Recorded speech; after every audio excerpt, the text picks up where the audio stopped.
My name is Lena Hart. I am 35 years old. If you looked at my LinkedIn profile 3 months ago, it said I was the CEO and founder of Heartline Digital, a creative agency in Denver with $5.2 million in annual recurring revenue. Today, that company doesn't exist. Well, the LLC exists. The bank accounts exist. But the soul of it, that's gone. And the reason it's gone is because 3 months ago, my mother decided to give the empire I built from a folding table in her basement to my older sister Rachel. She handed it over like it was a used Honda Civic. Like it was a birthday gift. We were sitting at this nice Italian restaurant in downtown Denver, Luca's. You know the kind. White tablecloths. Waiters who scrape the crumbs off the table with those little silver tools between courses. It was supposed to be a celebration dinner. We had just closed our biggest fiscal year yet. 12 years of grinding, of missed weddings, of sleeping under my desk, had culminated in a valuation that finally made the bankers stop squinting at me. We were waiting for the tiramisu. My mom, Evelyn, slid a blue folder across the table. It wasn't a Heartline branded folder. It was a cheap paper folder from a drugstore. She smiled, that tight, curated smile she uses when she's about to deliver news she thinks is virtuous but is actually destructive, and said, "We've decided your sister will take over from here." Froze. My fork was halfway to my mouth. I looked at Rachel. She was sitting there, swirling her wine, looking everywhere except at me. "Take over?" Yes. "Take over what?" "The marketing meeting on Tuesday." "No, honey," Mom said, her voice dropping to that reasonable bank manager tone she used on defaulting homeowners. "The company, Heartline. We're transferring the majority ownership and the CEO title to Rachel." "Makes sense," she said. "She has kids. She needs stability." Before I could even process the words, before I could scream or laugh or flip the table, my dad, Thomas, leaned forward. He's a civil engineer, a man of structure and concrete. He looked me straight in the eye, his face devoid of irony, and added the sentence that would haunt me for the next 90 days. "You'll work under her, Lena. She deserves it more. She has a family." I remember the sound of my fork hitting the plate. Clink. It was too loud in the quiet restaurant. The couple at the next table glanced over. My sister, Rachel, was trying to hide a smirk behind her napkin. I didn't cry. I didn't argue. I didn't list the 12 years of 80-hour weeks. I just let out this short, disbelieving laugh. I nodded like I was agreeing to a polite business deal. I pushed my chair back, stood up, and walked out of that restaurant without touching the dessert I had ordered. That was the moment my life split in two. The before, where I was the dutiful daughter building a legacy for my family, and the after, where I became the architect of their ruin. To understand why I walked out, you have to understand how we got into that room. You have to understand the invisible ink on the contract. Growing up, I was always the strong one. In the Hart family, strong is code for "we don't need to worry about you." We lived in a quiet neighborhood outside Denver. Track houses, sprinklers ticking in the summer evenings. My dad built bridges. My mom managed money at a regional bank. And Rachel was the golden child. Rachel was 5 years older. She was the cheerleader, the student council treasurer, the one who needed help with her homework, help with her car payments, help with her emotions. If Rachel forgot her lunch, Mom drove it to school. If I forgot mine, Mom said, "You'll survive. Grab an apple." I internalized that. I learned that my role was to be low maintenance. To be a resource, not a burden. 12 years ago, I was 23. I had a degree in graphic design and an obsession with the emerging world of digital marketing. I wanted to start an agency. I had clients lined up, local gyms, coffee shops, a band. But I had no credit. Student loans had eaten my debt-to-income ratio alive. I couldn't get a business credit card to buy the servers and software licenses I needed. I went to my mom. I sat her down at the kitchen table with a 20-page business plan. I showed her the projections. I showed her the client contracts. "I just need you to co-sign," I said. "I'll do the work. I just need the paper trail." Mom looked at the plan. She saw the potential. But Evelyn doesn't do co-signing. Evelyn does ownership. I can't risk my credit on a maybe, Lena, she said. But I can open the LLC in my name. I'll hold the credit. You run it. It'll be yours in practice, and when the credit is built up, we'll transfer it. I trusted her. Why wouldn't I? She was my mother. She had the banking connections. I had the hustle. So, Heartline Digital was born. On paper, it belonged to Evelyn Hart. In reality, it was my blood, sweat, and tears. For the first 3 years, I didn't take a salary. I lived in a studio apartment with a roommate who stole my yogurt. Ate ramen. I reinvested every dollar back into the company. I hired my first employee, then my second.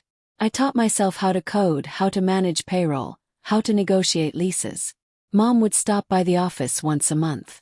She'd look at the new computers, nod, and say, "Good job, honey. Keep it growing."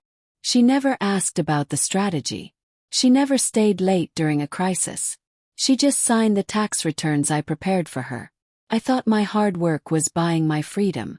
I thought I was paying off a debt of gratitude. I didn't realize I was just fattening a calf for someone else's feast. While I was building Heartline, Rachel was drifting. Rachel went to college for art history, then dropped out to find herself in Europe on Dad's dime. Then she came back and decided she wanted to be in PR. She got a job at a firm in Chicago, but she got fired 6 months later because she didn't vibe with the manager. Translation: she didn't like deadlines. She moved back home. She got married to a guy named Mark. Mark was nice, but he had zero ambition. They had a kid. Then another. Then a third. Rachel liked the idea of a career, but she hated the grind. She bounced from MLM schemes to part-time reception gigs. Every time she failed, the family narrative shifted to protect her.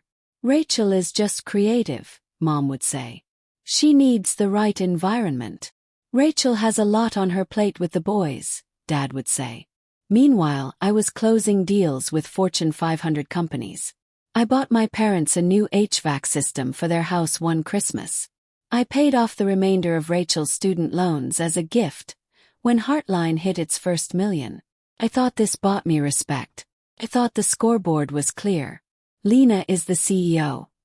Rachel is the mother. We have different lanes. But then Rachel got divorced. Mark left. She was a single mom with 3 kids and a resume full of gaps.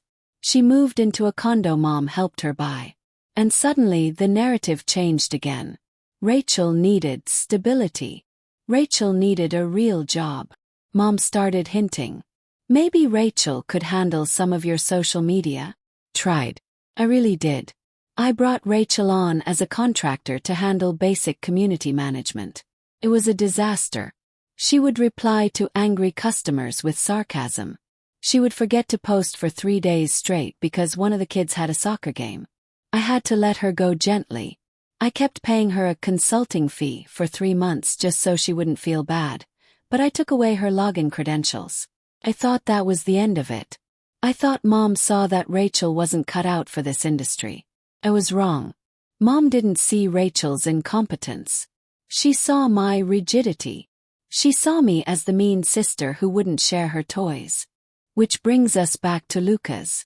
When I walked out of that restaurant, the cold Denver air hit me like a slap. I got into my car, but I didn't turn it on. I just sat there, gripping the steering wheel until my knuckles turned white. My phone started buzzing. "Mom, Lena, come back inside. You're making a scene." "Dad, this is for the family. Don't be selfish." "Rachel, we can make this work, Lee. I have some great ideas for the logo." The logo. She wanted to change the logo. That was her priority. I didn't reply. I drove to my apartment, walked in, and opened a bottle of wine. I sat in the dark and let the reality wash over me. Legally, they were right. The LLC was in Mom's name. The operating agreement, which I had drafted but which gave the member, Mom, total control, allowed her to appoint officers. She could fire me. She could replace me. I had built a $5.2 million house on land I didn't own. I cried for exactly 1 hour. I mourned the 12 years. I mourned the relationship with my parents, which I knew was over the moment they looked at me and said, "You'll work under her." Then the crying stopped, and the cold, hard logic that made me a good CEO kicked in. I wasn't going to sue them. A lawsuit would take years, cost a fortune, and the paperwork was on their side. Mom had the banking connections, she had the credit score. But a creative agency isn't a factory. It doesn't have machinery you can lock up. Doesn't have patents you can seize. An agency is two things: relationships and talent. And neither of those belonged to Evelyn Hart. The next morning, I initiated Operation Ghost. I went into the office at 5 a.m., long before anyone else arrived. I backed up my personal files. I scrubbed my personal email from the admin accounts. I took the photos of my family off my desk and put them in a box. At 9 a.m., I called an emergency meeting with my 3 lieutenants: Sarah, my head of strategy; Marcus, my lead developer; and Ken, my creative director. We went to a coffee shop down the block, not the conference room. I bought them all espressos. I looked them in the eye and told them the truth. My mother is transferring ownership of Heartline to my sister Rachel. Rachel will be the new CEO effective immediately. I have been asked to stay on as a subordinate. I am declining that offer. I am resigning today. There was silence. Then Sarah put her cup down and said, "Rachel? The one who posted the cat meme on the client's legal account?" "Yes." Marcus laughed. "I give it 2 months." Ken looked at me. "Where are you going, Lena?" "I'm starting a new studio," I said. "It's called Bright North. It's going to be lean, it's going to be aggressive, and it's going to be honest. I can't ask you to come. You have mortgages. But I can tell you that if you stay at Heartline, you will be reporting to Rachel." By 10 a.m. I had 3 verbal commitments. By noon, I had drafted my resignation letter. I didn't send it to the company-wide email. I printed it out and left it on the desk that was technically no longer mine. Then I started making calls. Not to everyone. Just to the clients I truly cared about. The ones who trusted me, not the logo. "Hey Jim. It's Lena. I'm making a transition. I wanted you to hear it from me first. I didn't solicit them. That would be a breach of contract. I simply informed them of my departure. I'm leaving Heartline. The agency is moving in a new direction under new leadership. I'll be taking some time to set up my next venture." Jim, the CEO of a major tech firm, asked, "Where are you going?" "I'm opening a boutique studio called Bright North." "Send me the contract," Jim said. "I don't hire agencies. I hire Lena." The fallout was immediate. When Mom and Rachel walked into the office the next day to take command, they found my empty desk. They found my resignation letter. And then, one by one, the resignation letters from the staff started hitting the server.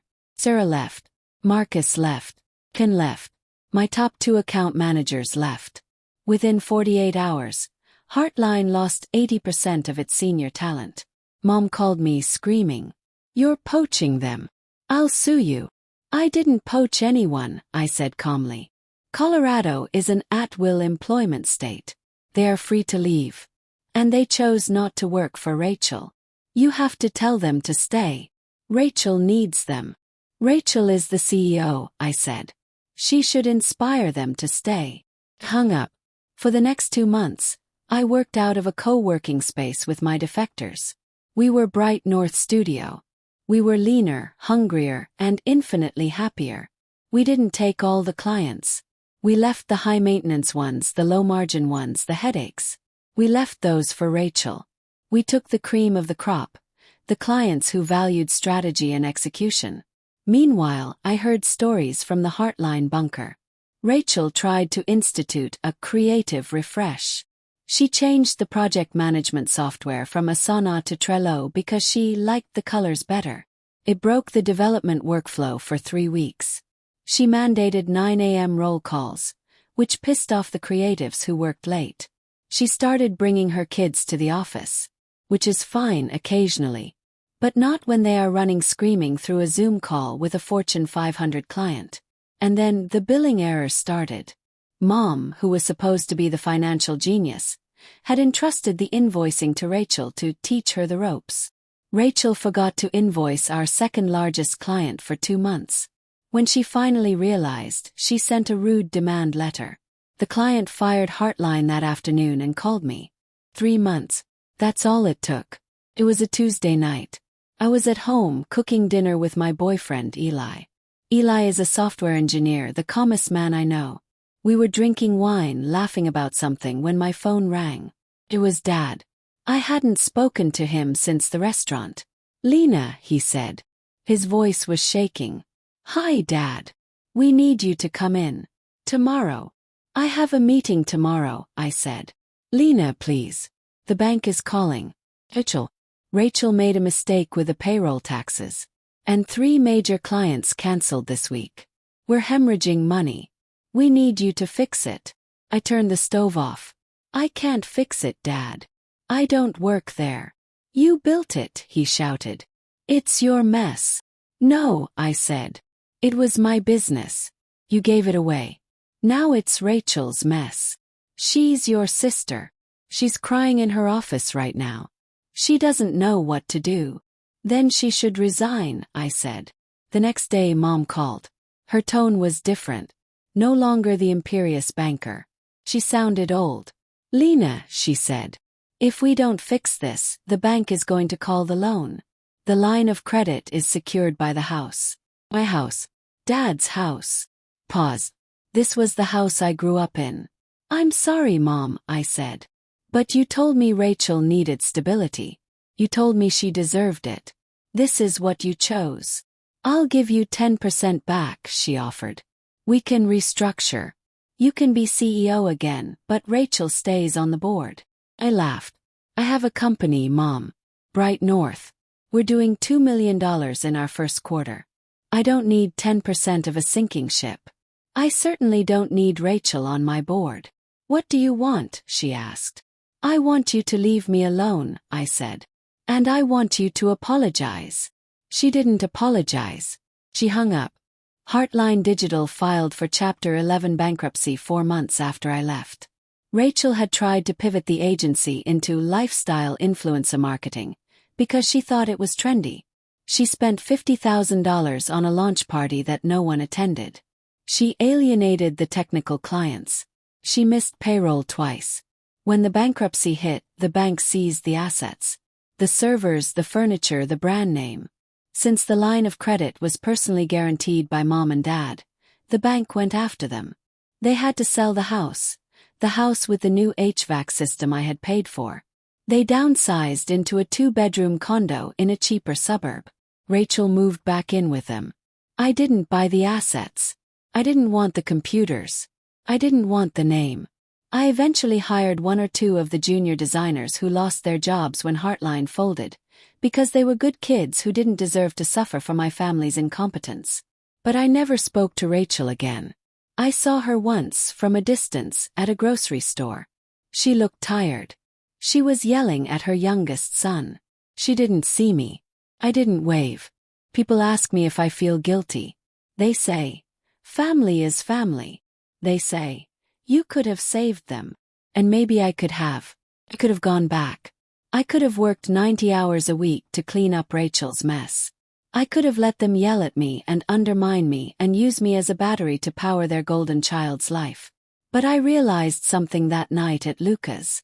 You cannot save people who are determined to drown you to stay afloat. My mom didn't give the business to Rachel because she thought Rachel was capable. She gave it to her because she thought I was eternal. She thought I was a natural resource that would never run out. She thought she could harvest my hard work and feed it to her other daughter, and I would just grow it back. She was wrong. Bright North is thriving. We just opened an office in Austin. I own 100% of it. My name is on the lease. My name is on the bank account. And every time I sign a check, I think of that blue folder sliding across the white tablecloth. It was the most expensive dinner of my life. But looking back, it was worth every penny.